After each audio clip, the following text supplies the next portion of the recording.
Coming up, a celebration of life as Lichfield pays tribute to Stephen Sutton. The family forced to find the cash themselves to help their daughter to walk.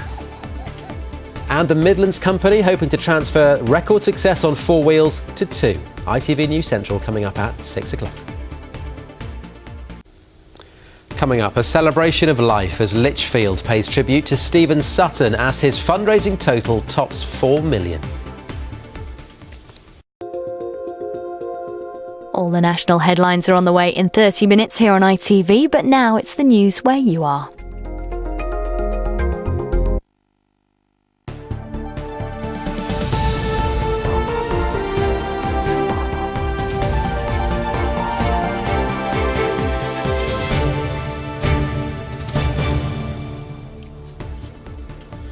Hello, welcome to ITV News Central. On the programme tonight, a city's pride in its most courageous son, Lichfield Cathedral in all its glory for Stephen Sutton. The man with the most important job in the country and the Prime Minister talk tactics before Brazil at St George's Park. The family forced to find the cash themselves to help their daughter to walk.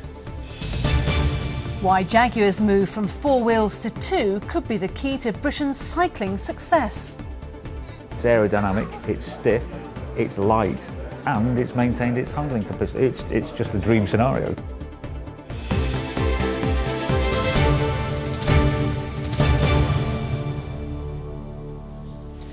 Good evening. Crowds are gathering outside Lichfield Cathedral, where a vigil is being held for Stephen Sutton, the young charity campaigner who died from cancer. His body is to lie overnight in what's being described as a place of honour in the cathedral ahead of his private funeral tomorrow. Our correspondent Keith Wilkinson is in Lichfield tonight and joins us live. Keith, it seems quite remarkable and an incredible tribute at an event such as this being staged in such an important place. Well, yes, it's a sign of the huge esteem that Stephen is held in, both here in Lichfield and his hometown a few miles away at Burntwood. Now, his body is going to be brought from Burntwood. There are yellow ribbons all the way along the route. It will be brought by horse-drawn carriage, and it'll be arriving here at about 6:45. There's going to be a service here at 7 o'clock, and people are invited to sign a book of condolence. Now, earlier I spoke to the Dean of Lichfield, who paid tribute to Stephen, whose campaign has now raised more than £4 million. Stephen's been a remarkable icon. He's achieved a huge amount in the last 3 years, and I'm very, very honoured to be associated with this vigil, and we're privileged to be able to host it. But he's lived his life with an extraordinary verve, with a great sense of can-do, huge courage in the face of adversity, and a wish list of achievement that's been the most remarkable thing I think I've ever heard. Well, as I said, more than £4 million raised so far, and even after his death the money keeps coming in. The Teenage Cancer Trust have described him as an amazing young man.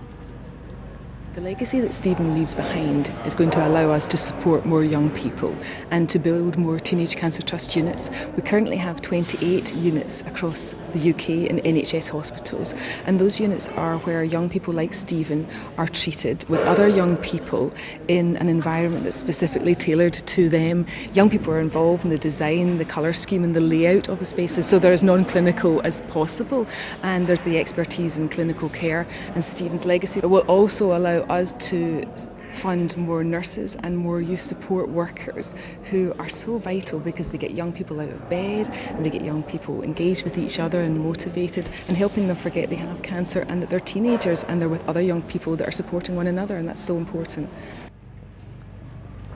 Well, it was after he was diagnosed with cancer that he began his fundraising, and that fundraising has become the source of massive inspiration all over the country, in fact, all over the world.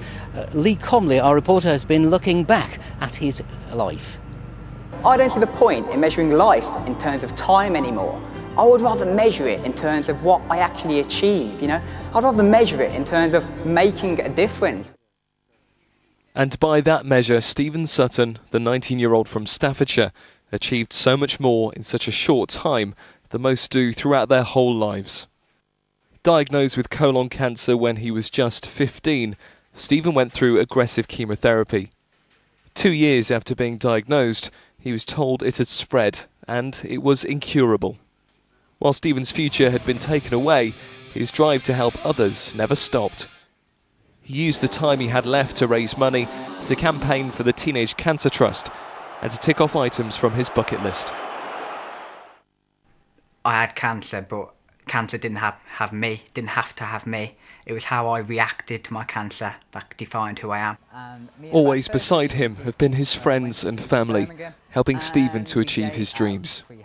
He was just an incredible guy, really. Like, what you see of him on what was he put out on Facebook, that's what he was like. He was so happy, so positive, so funny. He was just really inspirational. He was unstoppable, really. He just touched so many hearts, and he was just so natural. You know, there was nothing false about him at all. Everything he said, everything he did with love, and it was amazing, the energy he had. And I am sure he had 36 hours in our 24-hour day. Stephen's first goal was to raise £10,000 for the Teenage Cancer Trust. The support for Stephen from celebrities and people around the world has seen his total pass £4 million. Part of what I want to do is to share that support out, share the kindness I'm getting out to other people. And the one thing I've really enjoyed is this feeling of helping others and making a difference.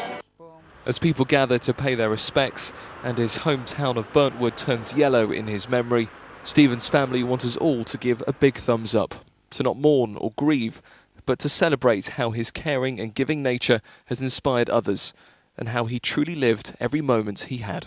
I don't want to be remembered as the unfortunate case of a teenager who didn't get to fulfil everything he could. So part of doing everything I'm doing is fulfilling this. So when my friends and family look back, they can be proud of me.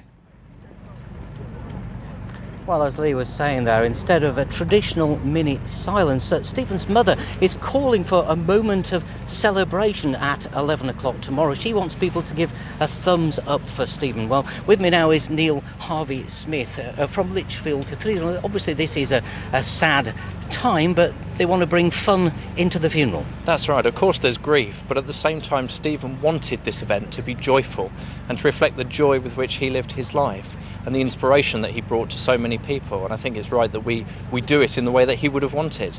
And there are yellow ribbons everywhere. This is also kind of, it's not black, it's very joyful. Yeah, and there's yellow everywhere, not just around the cathedral, throughout Lichfield. It actually started in Stephen's hometown. So it's a really great way that people have just come out and shown that they want to pay their respects to Stephen.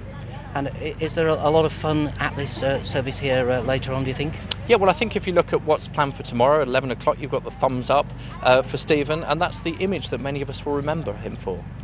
OK, well, Stephen may have died, but that legacy lives on. As I said earlier, the money is coming in. His mother said that her heart is broken, but she's bursting with pride. Thank you, Keith, in Lichfield. On to other news now. A 22-year-old is being questioned by police after a teenager was stabbed in Birmingham in the early hours of this morning. The injured man was found collapsed near Heathfield Road in Handsworth at around 4:30. He had stab wounds to his head and back. Police arrested another man from a nearby house shortly afterwards. The road is closed while investigations continue. An experienced motor enthusiast died when his vintage car came into contact with another vehicle during practice for a race in Inquest was told today. Stephen Jewell, who was from Tewkesbury, suffered multiple injuries at Snetterton in Norfolk in September last year. The hearing was told the 63-year-old was driving at around 80 miles an hour when his Bugatti came into contact with another vehicle and crashed. The coroner recorded a narrative verdict that Mr Jewell died as a result of a collision on a racetrack.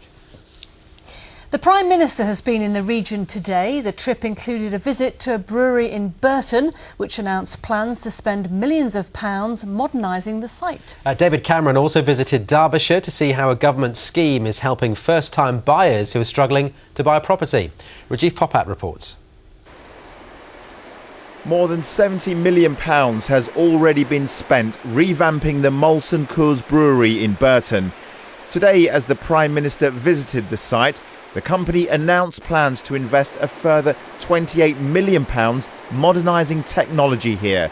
David Cameron spent time talking to staff about plans to improve the brewery. They're selling like hotcakes. Earlier, he was at a construction site in Derbyshire where 280 new homes are being built to talk about the government's Help to Buy scheme, where people with just a 5% deposit can get onto the property ladder. We're helping young people who can afford a mortgage payment to get a home of their own, even if they don't have a rich mum and dad who can give them the deposit. The housing market wasn't working for them. Builders wouldn't build unless buyers could buy. We fixed that, and as a result, we're getting people onto the housing ladder, achieving their dreams. We're also building more houses.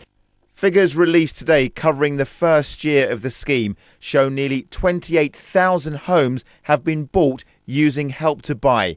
85% have gone to first-time buyers, but 94% have taken place outside London. But critics argue the scheme is simply fueling a housing bubble. We have actually been helping builders, particularly small and medium-sized builders, bring forward plots, bring forward sites. And 40% of the houses being built here are being built because of Help to Buy. So it's actually increasing the supply of houses in our country. And from boosting the housing market to boosting team spirits, the Prime Minister also visited England's training headquarters at St George's Park. He watched the players train and met some budding footballers. When he asked children which player should be the first name on England's World Cup team sheet, the answer was Ronaldo. Yeah, right, that's a joke. He's going to come. And he was surprised how many youngsters supported his favourite team. How many It's fantastic. The Prime Minister also talked tactics with Steven Gerrard and Frank Lampard ahead of Friday's friendly with Peru and next month's World Cup in Brazil. Rajiv Pobbert, ITV News.